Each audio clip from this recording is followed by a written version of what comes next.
3 minutes gone past 10 a.m. is your Feel Good Radio. Fresh 107.9 FM of Bogota. Great morning to you, wherever you're listening to us from. Today, Monday, the 29th of March, 2021, is the first working day. Incidentally, we're kickstarting the week with the remaining days, the few remaining days as far as the month of March is concerned. It's been 88 days gone already. As far as the year 2021 is concerned, I'm sure you're saying how time flies, but trust me, there's still a number of days left, a number of opportunities for you to get things right, whatever the situation is with you, whether it is changing the narrative, whether it is continuing on the path that you're in. Trust me, like I always say, every moment, every day, every second even offers different opportunities for you to change the narrative if things are not going too great. As your Monday morning going, it's great to know you're there joining us this morning, whether you're at work, at home, or you're somewhere where the speakers are logged on the dial. 107.9. It's Pharrell Williams. So the song Happy kickstarting things this Monday morning. Are you happy this morning? I am. There are a number of conversations going on across the country. It promises to be another activity-filled week.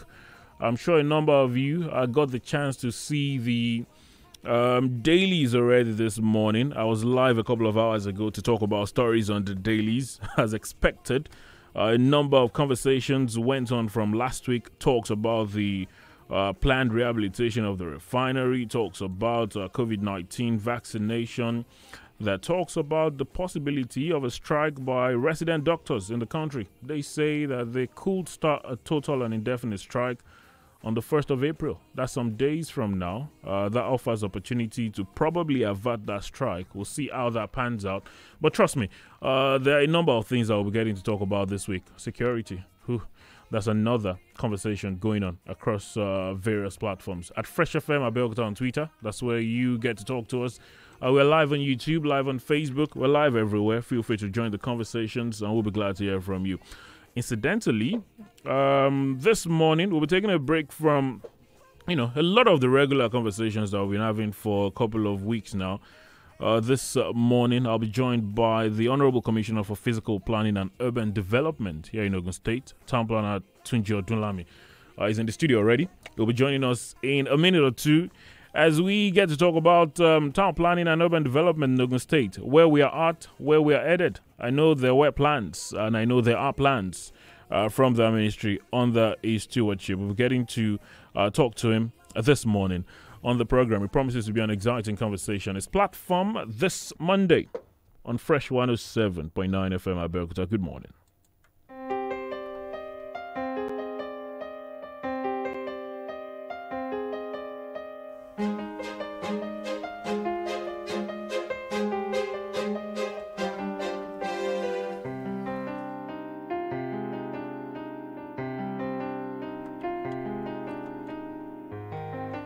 Thank you for joining us this Monday. Platform on Fresh 107.9 FM Abeokuta is the first installment for the week. It's the penultimate edition of the program for the month of March, because March has 31 days, does it? Yeah, Wednesday will still be March. So we do this Mondays and Wednesdays from 10 to 11. Thank you for joining us this morning. Wale Bakar is my name.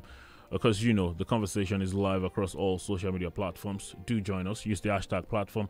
We'll be glad to hear from you. Twitter, Facebook, YouTube, at One Wale Bakari across all social media platforms. That's where you can also link up with us. Remember, you can listen to us live on the go via the Fresh 107.9 FM Abeokuta application. You download that on Google Play Store. You get to listen to us live. You catch up with podcasts of previous programs if you miss the programs for one reason or the other. I did say that the Honorable Commissioner for Physical Planning and Urban Development will be joining the program this morning. He's in the studio already. TPL Tunji Odunlami is with us this morning. Good morning to you, sir. Great to see you. Good morning, Wale. Good to have you join us this Monday. Hope you're good. It's I was trying to calculate. I know it's been over a year since you were sworn in. I think January, was it? Last year. January 10th. January last year. Yeah. I know COVID came in to disrupt a number of plans, but it's been over a year. How has the journey been for you? The Arms of Affairs of the Ministry of Physical Planning and Urban Development. What has the experience been for you? Well, it's been, thank you, Wale. It's been, and good morning, good people of Ogun State. I'm glad to be here this morning for this conversation. The last 1 year, well, it's been a mixed bag. Where the challenges are there, but we thank God that we keep going. As they say a journey of 1,000 miles starts with one step. Taking the first step, second, third, and we are going. And we're focused at achieving, the purpose for which that ministry was established. Just before we get into particular issues, I know that at the start of the journey, as you say, there were targets, there were plans. I'm sure you looked at Ogun State and felt this is what you envisioned the state to look like, and that's something you're working towards. How far away are we from this target of yours, or what do you envision the state to look like? Well, thank you. The vision is not our own vision. It's not my vision. Rather, it's the vision of the governor of the state, Prince Dr. Dapo Abiodun MFR. He has, the vision where what he wants to see the physical landscape of Ogun State to look like. And so having, that focus, he has asked us to come. And the vision really is to rewrite the narrative of the physical development of Ogun State. If you've been very observant, you will find that sometimes you wonder whether there are planners or whether it's planning. You find like you raised people building on river channels, people building just whatever they like, people trading on roadsides, general, the generation of the environment. And so he has this vision that we must reverse the narrative. More so when the mantra is to make Ogun State destination for not only for investors, but for people to come and live, to come and work, to come and relax. And you can't do that in an environment that is chaotic, that does not look organized. And so he gave us that mandate, and we'll be pursuing that. Quite a mix, a potpourri, as it were. But the first thing is that there was a need to restructure the apparatus of town planning in Ogun State. And when I mean restructuring, we need to look at what was, and then where we want to be, and what we need to do to get there. Now, hitherto, we had the ministry, and then we had this one agency. It's called the Ministry of Physical Plan and Urban Development. And then we had this agency called Urban and Regional Planning Board. Well, that board is actually weighted down. It was started with so much, and it could only do so little because of the challenges that every one of the responsibilities that were given to it was supposed to perform. So there are quite some inertia in some aspects of the function. And so the intention is to make that body more functional, and making it more functional to deliver the vision of excellency. There's a need to unbundle that agency, and so we went ahead to unbundle that agency, as it were. That agency used to be responsible for the approval of plans. That's what most people are familiar with. It's also responsible for what we call the urban renewal. Then, what's urban renewal? The city is always aging, and there's a need to renew it so that it continues to satisfy to provide the necessary environment for people to thrive. And then the third is how to control buildings generally in order to ensure that we don't have building collapse on our hands. So and so many other things. So those functions were collapsed into that one agency, and it could only do so much. So the agency, as it were, was unbundled.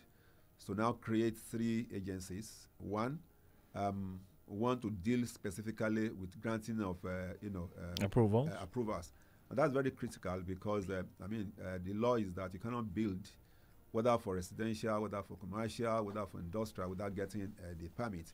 And that is important because we need to control what you want to do. We need to channel the direction of development so that I don't have lopsided development, I don't have incompatible development.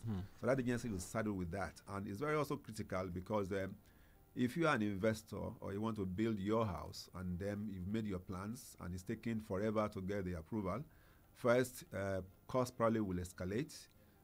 Iron rod will go up, cement will go up as we are used to. And then actually, you may actually have spent the money, become frustrated. So the project does not get done because of the time it took to get the permit. So the intention, for separating that is to make sure that you can, within a few days, get your permit. Immediately you submit the necessary documents.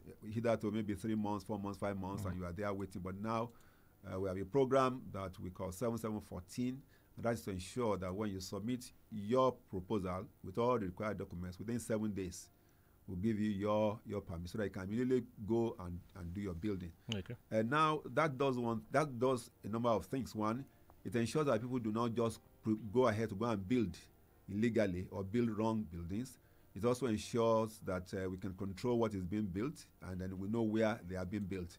It also makes it possible for us to know the direction of development for the purpose of providing infrastructure, and so on, planning for refuse management, a lot of facilities, to get to those communities. So that authority is doing that. And then we had the second one that I mentioned, it's called the first one is called the Ogun State Planning and Development Permit Authority. Okay. So the second one is called the Slum Regeneration Authority. I mean, Ogun State has a lot of old settlements, towns. Most of us. That's for the renewal now. For the renewal, yeah, they come from there. And the intention is to ensure that those communities do not go dead. If you go some of them, nothing, roads are not there, paved, there are no facilities. So the intention is to bring life back to them by looking at them, look at what they need, what are the things that needs to be put there so that you can regenerate those places.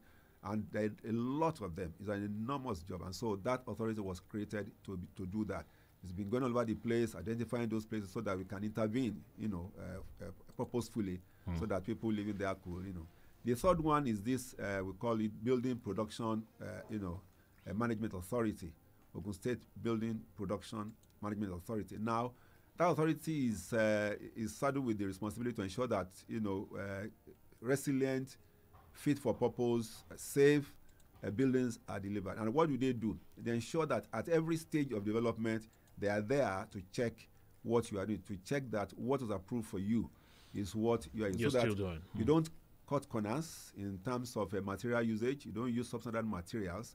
And then you build as approved. Now, that does two things. It ensures that the houses you build, that we build henceforth, will be sound. You don't have to build a house in 3 months. Then you look at it, the plumbing is already leaking through the walls because of bad workmanship, of bad material usage, cutting corners. And secondly, you ensure that invariably we build houses that are sound, that they are safe, so that houses do not collapse on people. And to do this, we have a body of laws and regulations, that is unprecedented. Now, before we used to have 1 law and 1 regulation, and we have 1 law and 6 regulations to deal with these various aspects. They set out in very clear terms the procedures and processes. So everybody who is interested in any of those can actually get those documents and be familiar with them and know what is there, so that nobody will be telling you stories or doing something from under the table. So those are some of the initiatives that we have done. We're also gone ahead, have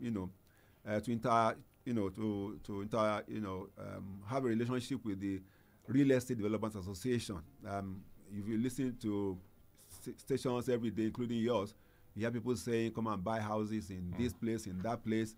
Come and pay 70,000 instead of 100. We'll give you cock, we'll give you cattle, we'll give you goat." And incidentally, some of these things are more like they are phantom. And so we started intervening with Redan to ensure we control the real estate, development area. A lot of times, people just say those things, and those lands are not there. People pay, and you keep paying, and then you don't get that land. And we think that is not right, because people have worked very hard. They have earned their money, and they want to invest in houses for themselves. And then they get swindled out of it. I want to make sure that Ogun State does not provide environment for that. So we insist that any private estate developer that is advertising land for sale in Ogun State has what we call layout permit. Okay. Now, what does a layout, what does it do? To ensure that in a particular area, every plot is identifiable. They have roads, you provide for schools, you provide for clinic places, provide for open spaces. More often than not, if you look at our environment, you get there, you don't find schools in the place, you don't find hospitals, you don't find open spaces, you don't find primary health care centers, because everywhere, is built up. So the intention is to ensure that we control that, and ensure that people who are going to offer land for sale have government, layout permit before they can offer those lands for sale. Now, apologies to Bolton, because incidentally, the issue of the real estate developers was always something I was hoping we could touch on. But since you brought it up, you talk about the layout approval that they should have. Just like you mentioned, there's so many of them around these days, promising a lot. And because of some of the prices they quote, you'd understand that a lot of people are interested and patronizing them. How many of such have you picked up? Many of them who don't have these layout approvals that you talk about, for example.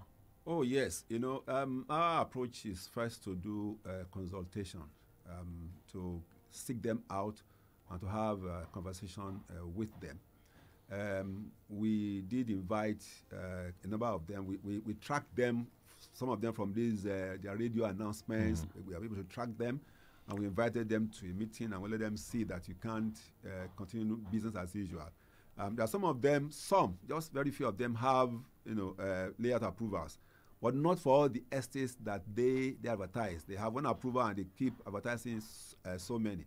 So we engage with them, and we give them some moratorium that within this time belt you must come back with your layout proposals. We are supposed to encourage business. That's what we do. We encourage people to do business, because real estate business is good business. People must have land on which to build. People want to build, so it's good for people to invest. But what we are saying in Ogun State is that you must do everything within the ambit of the law. The law says that for you to any land that is more than 1 hectare, for you to cut it and begin to sell, to develop, you must obtain layout permit, and just for us to be able to control the way the land is used. So having said that, we now engaged REDAN, which is the Real Estate Development Association of Nigeria, for them to be the umbrella. It's very easy when people belong to a group to get to them. Yeah, to get to them and exercise control. And we're having conversations with them. It's been yielding results, but of course, some people we just decide to want to do recalcitrant, but we are going to go after them. What does it mean for an individual who patronizes such lands without the layout permit from the onset? When people try to build on their own, they also come for their own approvals. Yes. Will the absence of the layout approval from the onset affect their own activity too? No, individuals. No, it doesn't, because you see, ordinarily, before a piece of land is developed, you must obtain a permit. So if you are an individual and you come with your survey, for instance, we check whether that survey is within an approved layout. If it's not within an approved layout, for whatever reasons, we ask you to go and meet the person who sold the land to you, to bring the copy of the layout, so that we can look at where your plot is. But what happens is that if things has gone on in the past, and you cannot really do that retroactively or retrospectively, to say we want to go back. So we still treat those ones that come, and we look at that plot you want to develop within the environment that it wants to locate. Maybe it's within an existing town or just at the periphery of the town. But the town keeps growing, and that is where those people who say they have land to sell, that's where they go to operate. I want to ensure that the whole story of haphazard development, of illegal development is stopped. That's why we say that you can't keep expanding and be doing the same thing and expect to get the same result. And that is why in very many of those new areas where these people keep advertising those lands come from, we insist that you must have a layout, because the land they are trying to sell is not 1 plot, 2 plots, 3 plots. They have a large chunk of land which they have parceled into plots and they are selling to people. Now, let's move away from that for a moment and talk about last year. There were a lot that was said about people building on waterways, just by riverbanks. And we saw the havoc that was wreaked by the heavy rains and flooding and a lot. Now, the rains are, you could argue, coming back, or they're going to be back very soon. What's the plan to ensure that we don't tell the same stories we told last year? What are there? Because I know there were a lot that was said about wanting people to leave those areas or forcing them to leave those areas. What has been the situation since last year up until this moment, and moving forward to avoid the same situation we had last year? Well, thank you, Wally. Since last year, a lot has been done. Because what you need to do is to proceed from the point of information, data, gathering for you to be able to make informed decisions. So aftermath of that flooding, we went out and went to do what we called, monitoring to identify those buildings that are within, were impacted by the flood. There's a standard for the distance you should be to any river, any water body. They vary depending on whether it's a docile river like a lake, that seldom rises up, to a river that could be spontaneous during the rains, or to a stream, like that. So we have different standards. So what we went to do aftermath of those rains was to go and identify the structures within what we call the right of way of those streams, and we categorize them. We went to serve notices. We actually, identify each of them. We decided to look for information about them. Are they approved? Where they are. A lot of detailed work, has been done concerning this, and we're able to categorize them. Those who are really right inside, those that were, some distance away, those that are still some distances away, but all of them within, the right of way. And so they are impacted, differentially. Those who are right within are more impacted. Those who are a little bit away and those who are. So what we're trying to do is first not to embark on just a wholesale removal of buildings, because that would be costly, both for government and for the people. And so for those who are heavily impacted, those who are really there, there's really nothing much you can do, because if what you have built is causing flooding and destroying other areas, then definitely you have to give way. We have identified those ones. Those that are, to some extent, not too much impacted, we have given them, an opportunity to relocate, to find some other places to go, because it's about, safety of life and their property. Because if every year you are being impacted and you still keep remaining there, then you're at risk. One, the houses will be getting weaker yearly, and then it can collapse. So we have actually advised people like that to really leave. But it's not an easy thing to do. But what government has done so far is to do those detailing and to see, the levels of impact, and those are going to go immediately. Those that we are going to give time to go over time, and then look for some ways of minimizing the impact of the removal or of their movement from that place. Well, I think the first thing that is the individual's responsibility to protect himself, from harm. But government itself cannot just sit by while people put themselves in the harm's way. That's why we have been saying since last year for people to relocate to other places. And we are really verified about that. In the next few weeks or thereabout, we're going to conclude that. And then, government will come out with its own policies, what it's going to do about them. But then it's very good at this time to, again, remind our people who are in those impacted areas to please begin to make preparations to leave, at least for this season again, while, the next are being done. Many of them know that they are really there, but where do you want to go and not what not. But government is magnanimous, and is trying to look for ways of minimizing those impacts, on those people. Now, it's interesting to point out that while you were, talking about the issue of people who have their buildings along the waterways, you mentioned that there are some that you have to check whether they're approved. Yes. Now, one would say that they probably should not have been approved all along.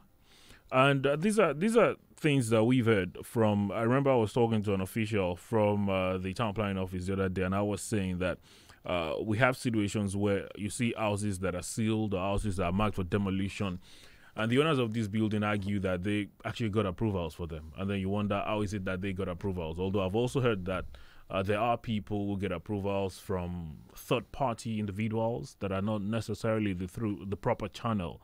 What's the situation with that? Could you talk us through what the situation is, and how do people, how do they identify the appropriate channels of getting approvals for their buildings, whether residential, business, whatever the case may be? Well, thank you. The situation is that you may find in some very few instances when you have approval in those areas, but in some 95% of the cases, were those approvals given knowingly? Were they given because somebody was paid behind the back door, or what exactly is it? No, you see, okay, let me tell you about. Okay, I mean, this is some geography now. There is a progression in the development of a river valley, which is also impacted over time. It could be some 20, 25 to 30 years ago when the river channel was, properly defined. Okay. So the impact of the yearly, flooding was not much. Okay. And then during those times, so the requirements were not as expanded as they are. So at that time, the approvals were have been given. Yes, to have been given, some of them, but they are very few, because actually, just like you said, we went out to go and serve notices to ask people to come, forward, and only very, very few people, not up to 10% of those that are impacted already actually have approvals. Some of them too that came, we discovered that there were not approval granted by us, because we have records of every approval that was granted. So immediately we serve you notice and you bring your approval, we go into our records in that year that you say it was done, and we look through. If it's not there, then we didn't approve it. Yes. So do people just come up with approvals for themselves sometimes?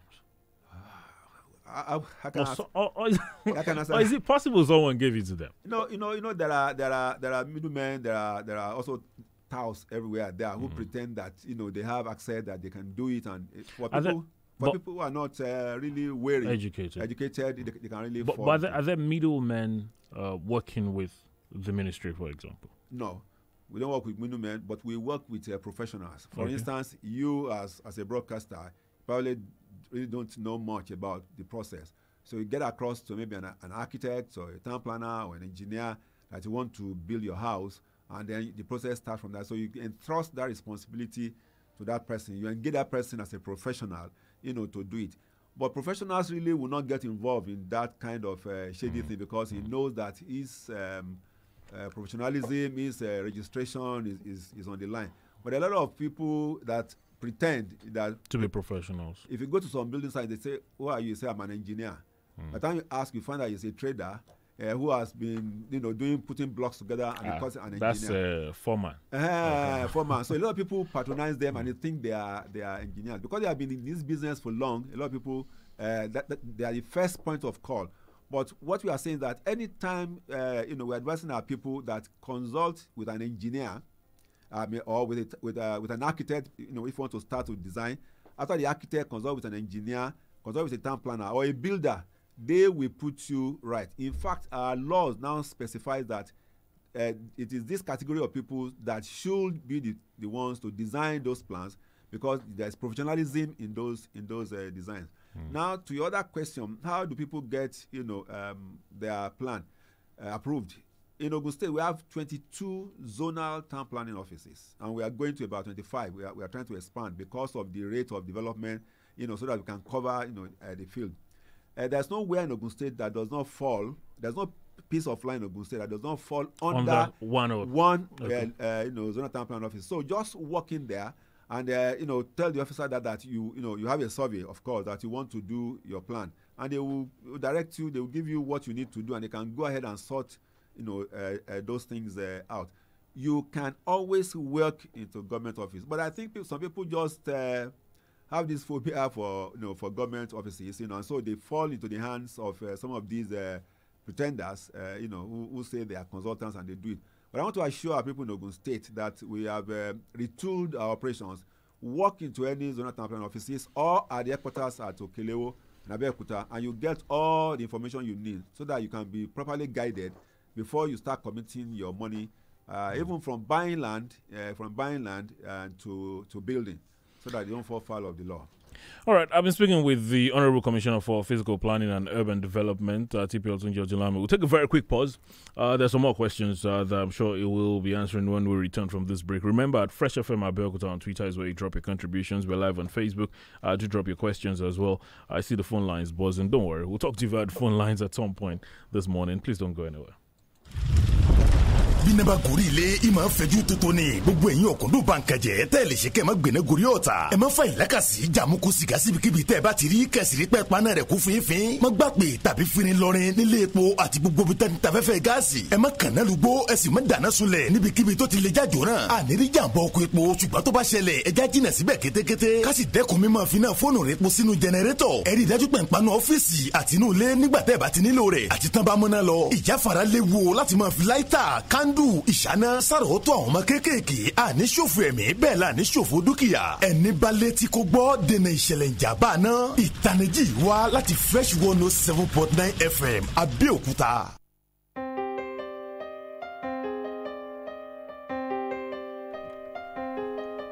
Thank you for staying with us as platform this Monday morning on Fresh 107.9 FM Abeokuta. I've been speaking with the Honorable Commissioner for Physical Planning and Urban Development here in Ogun State, TPL Tunji Ojulami, and there's been a lot we've been talking about.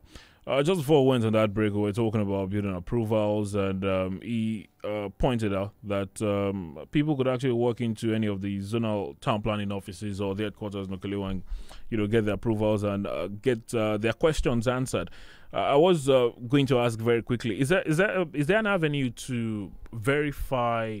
Because for some people, I know we spoke about professionals who help and who normally should not be found, doing things onwards. But is there an avenue for people, individuals, to verify the authenticity of the documents that they have with them? Oh well, yes. Let's start from the professionals we talk about, so that you don't fall into the hand of pretenders. I mean, if somebody has been talking to you concerning helping you to do, you can just walk into our office and say and tell us, Wale XYZ, he says so I want to give my work to him. Can I give to him? We will look at we have a register of those individuals. Yes, those registers are not compiled by us. They were given to us by their professional bodies that registered them as professionals. So we check. And the same thing goes for the drawings. Every drawing that, every plan now that will be submitted for approval must have the stamp and seal of relevant professionals. The architect that designed it must put his stamp and his seal. The engineer that designed the structures must put his stamp and seal. The town planner that did the report must put his stamp and seal. So immediately we see those drawings, we bring to our offices. We will check from our records whether they are there. Immediately they are not there, we tell you this person is not recognized. Then for the other documents, are personal documents really, and these are probably your survey, which you probably will have done by yourself. Your title documents like the paper for your land, other is your purchase receipt, if it's in a free land area or CFO or consent. Those documents, they are your personal documents. All we do is that when you bring those documents for us through our various offices, we can verify whether they are genuine or not, through the normal government channels. Now, you'd be there's still a number of buildings that you earlier you spoke about the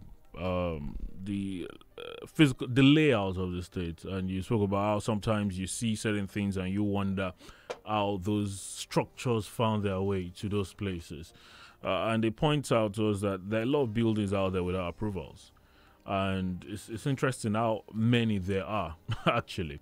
And it brings us to the question of enforcement and monitoring. First off, what's the effort like as far as monitoring is concerned? Because I know there are officers who have this task, who it is their task to monitor. But how easy is it for them to get their job done, for example? Well, it's not an easy thing to do. Ogun State is quite big. from Imekwafon to Jebu Waterside to, Olodo, the way to Ibadan, down to Mowe, it's a huge place. So it's really a challenge, to monitor, but we try our best. Our officers go out on a daily basis to go and, see those developments, to go and monitor them. But you see, I think what is more important for our people is what you call self-regulation. That's why we've been embarked on a number of initiatives, coming to the radio station to speak, making an announcement that people should come, for approval, because it is better for them. Because invariably, those illegal developments will be found out. If you have built your house 20, 30 years down the line, it won't disappear, it will be there. So you can always visit the illegality that you have committed, and it could be more expensive as at that time. So it's been a challenge, but we try, and it's because of that we're trying to deploy technologies now to assist us in doing our monitoring. Okay. Nowadays, we sit down at our tables and we look at our satellite imagery, and immediately we see something that was not there yesterday there. So we just go straight to the place. So deployment of technology has made the thing easier. But sorry to button. About logistics for your officers. Well, of course, the government cannot employ all the people that it requires. No organization can. You are talking about a huge salary bill and whatever. That's why I'm telling you about deployment of technology. Yes, but our officers are really up and doing. They are all over the place. There are some areas that when you say there are a lot of illegal developments, we know that they are there. But you see, you need to come on with a process of trying to monitor them and control them. And it has to do with so many things: the issue of approval, the issue of the access to the land. Where they got the land from. Many of them are inside government's acquisition. Ostensibly, they said somebody has sold the land to them, and they just start building. Some of them will tell you it's the Monile that was driving us, and then they went to build. And that's why we keep this advocacy that, look, do not do that, because if you do that, you are putting yourself under the penalty of the law. Because if we get there and we discover, you will not only pay the assessment fee, you will pay penal fees. And to be bad that maybe if what you have built is not even approvable, then we'll ask you to go and either remove the building itself or modify it. But we are trying, and the technology is what we are relying upon now to be able to do it. Also, we also rely on whistleblowing. We tell people that if you are your neighbor who is somebody just suddenly building overnight and it doesn't seem, and they are just rushing it night and day, it will be in our collective interest if you let us know. We can treat those things in confidence. You can phone me, you can phone any of the officers and say, look, in my area, something, so that we can help. Because you may actually be the victim if something happens, in that kind of a place. We're also appealing to our people to please come to offices and before they build. Because invariably, you'll be hearing government has not given us road, government has not given us light. Government that didn't put you where you went in the first instance, and then you are saying, come and give us a road. So that right from the beginning, we will know that developments is going to that place, and the government can make its own plans to provide the infrastructure, in those areas. We are going forward, and we are not relenting. Just like yesterday, it was Friday.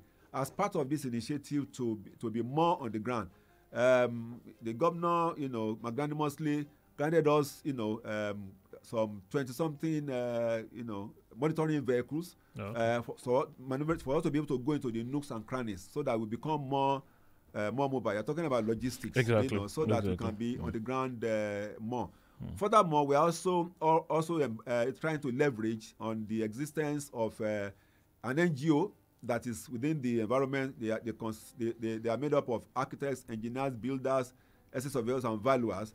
We are already speaking with them so that we can work together with them, because they are the ones that are actually in those communities, and we are partnering with them for them to be with us, so that we can also together be able to monitor, those buildings that are being built every day. Now, I caught up with an announcement from your ministry. I think it's still ongoing now, talking about encroachment of right of ways and on the highways, the standard roads, and all. I know there was a deadline given to those individuals, traders especially, I think the end of this month. What's the situation with that? Well, that announcement was supposed to do two things. One, supposed to ensure that people do not trade or carry on business where they shouldn't be. The right of ways are not they're not meant for trading. Secondly, it's also to ensure, to a large extent, safety of life. You see people trading on the side of the road, and a vehicle just fails brake and just goes into it. It has happened regularly. And thirdly is the fact that most times you find that there are eyesores. Well, let's give an example. You're coming from Lagos, left, right, and center. Everybody just doing his own. Major roads are supposed to be areas of beauty. You are going to any town you are entering. It should usher you into to that environment. Yes, an environment. But you go there and see somebody selling on the road, selling cars, selling tractors, somebody the trucks as well, parking drums and all whatnot. And then you have waste. The rural environment, immediately you are getting in contact with it, becomes distressful even before you enter.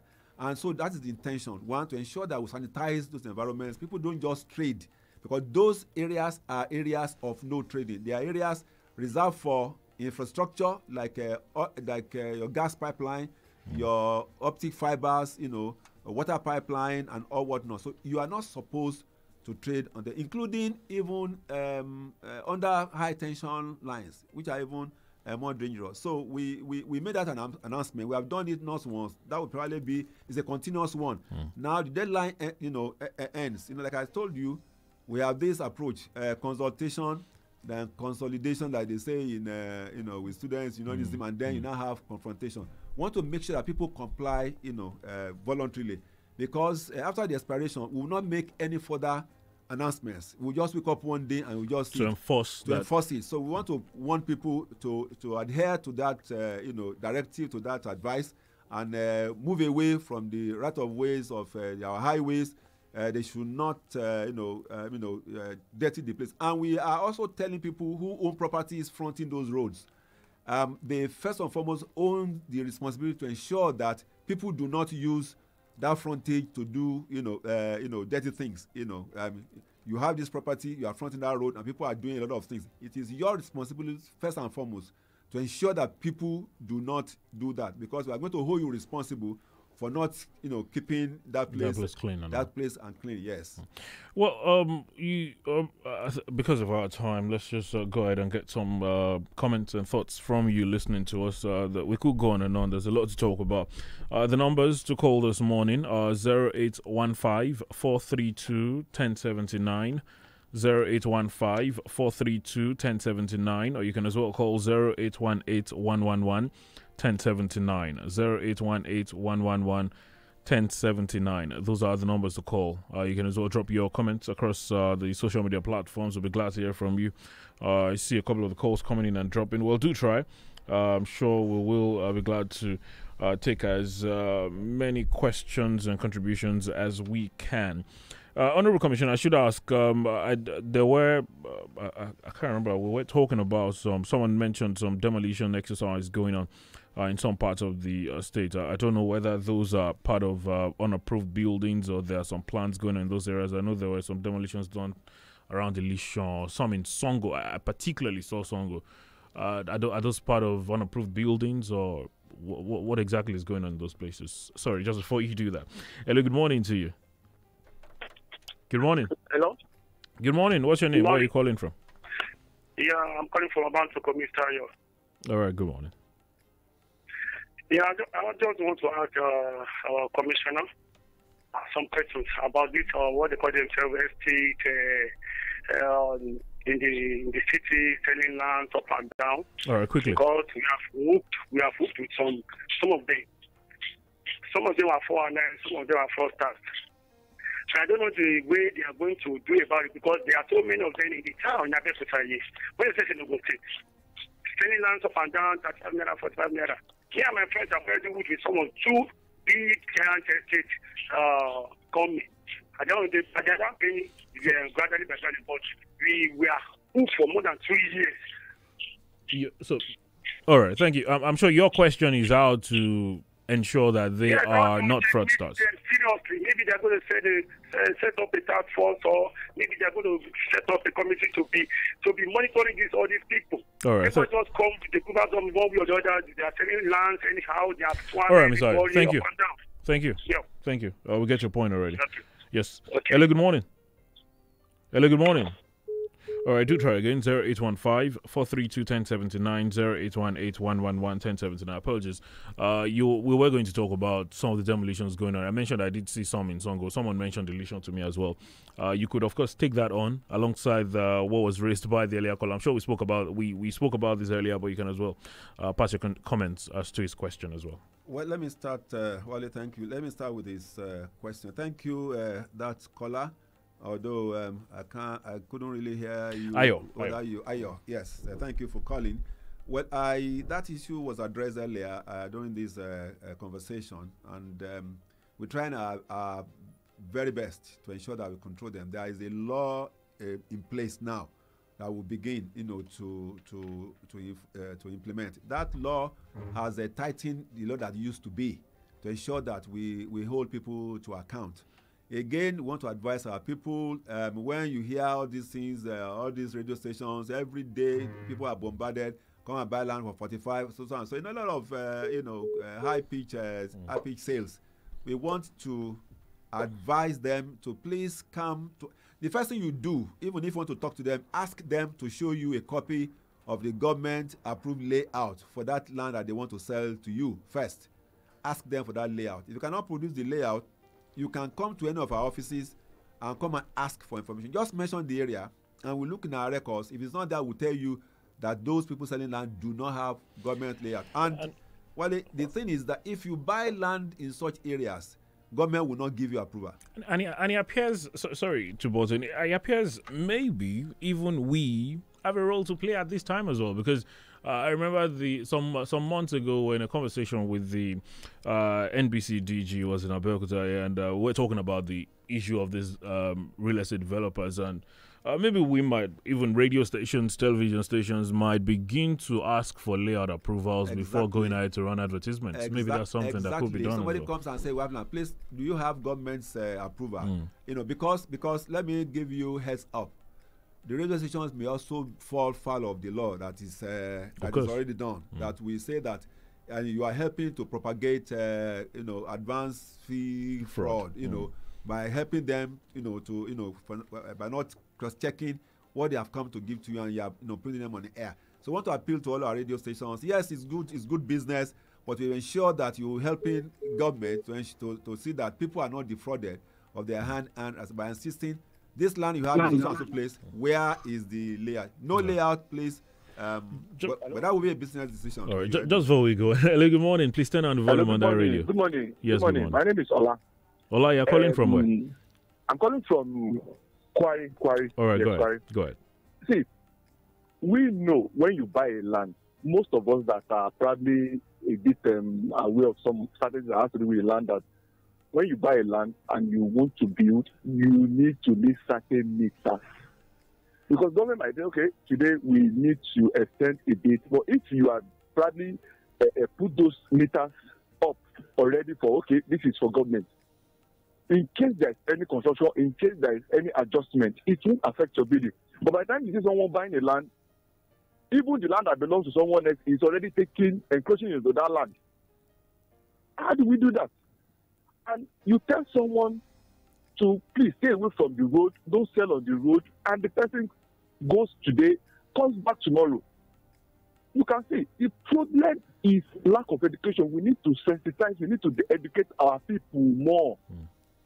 That's what we are saying. It's not for us, it's for your own good. All right. We all want our state to be like that of a beautiful state in Europe, in America. Government alone cannot do this. All right. We all need to put our hands together to get it done. All right. Thank you very much. Thank you for your contribution. 0815-432-1079, 0818-111-1079. We still have about 6 minutes. Hopefully, you can squeeze in one or two more. You were going to talk about the demolitions. Yes. Well, some of them they have to do with our enforcement. people building without Approvals. approvals. Yes, we have done quite a number of them to let them know, as we have been talking about enforcement, that we are serious about this business. But the one you're talking about at Ota or Ileshan, they are part of the precursor to the infrastructure renewal that our governor is pursuing in Ogun State.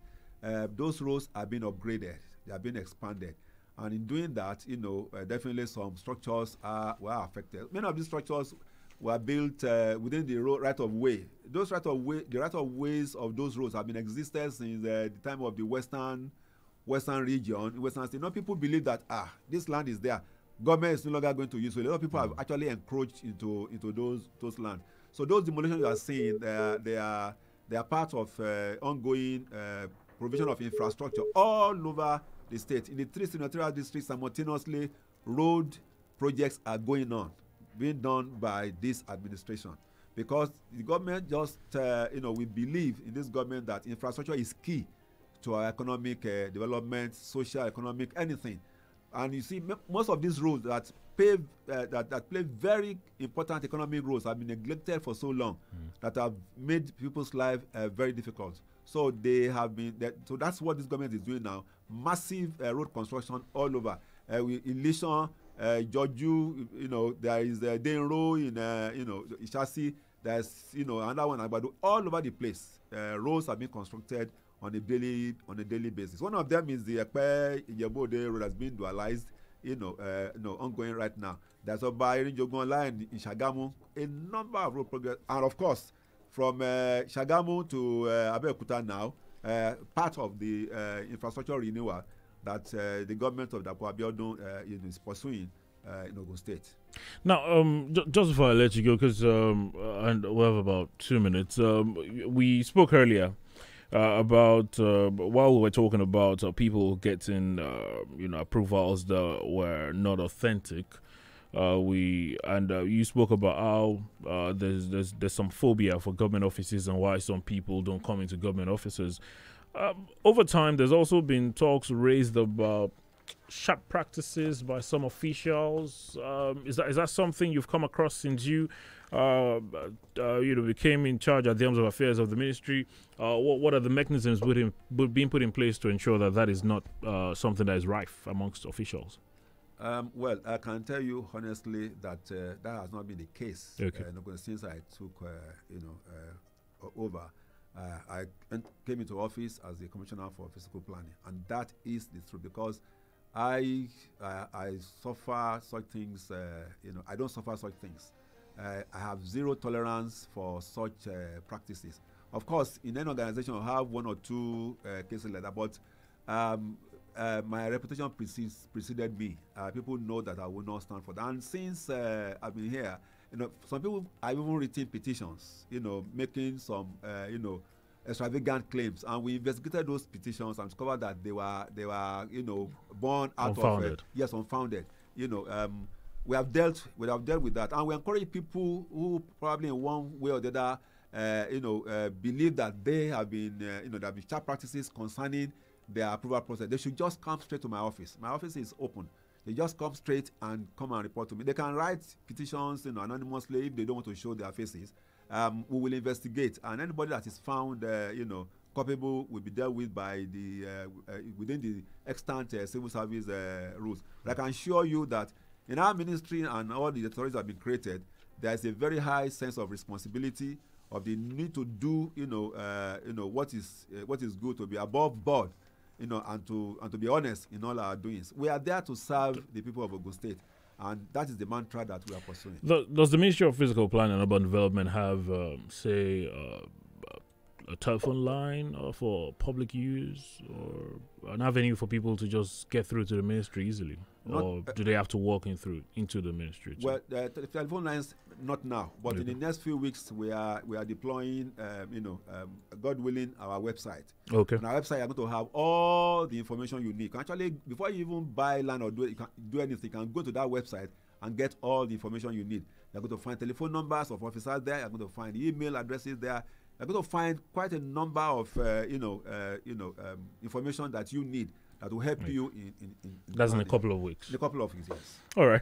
Thank you very much. The Honorable Commissioner of Physical Planning and Urban Development, Biotun George Olami, thank you for joining us this morning. It's been great talking to you this morning on the program. Wale, thank you very much for having me. And, I want to ask our people to continue to support this government.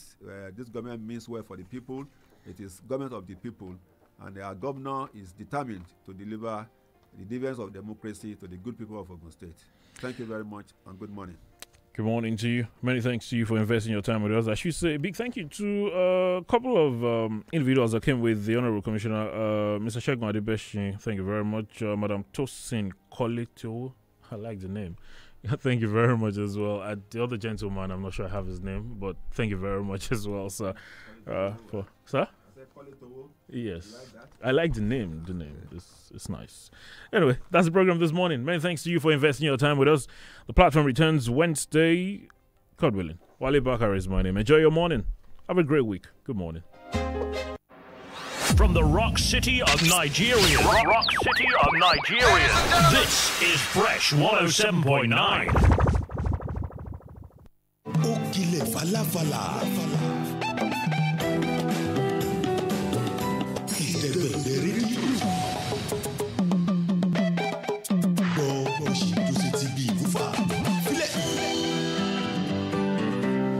Fresh 107.9 FM. Lábẹ́ Olúmọ, ó ṣe dáadáa gan.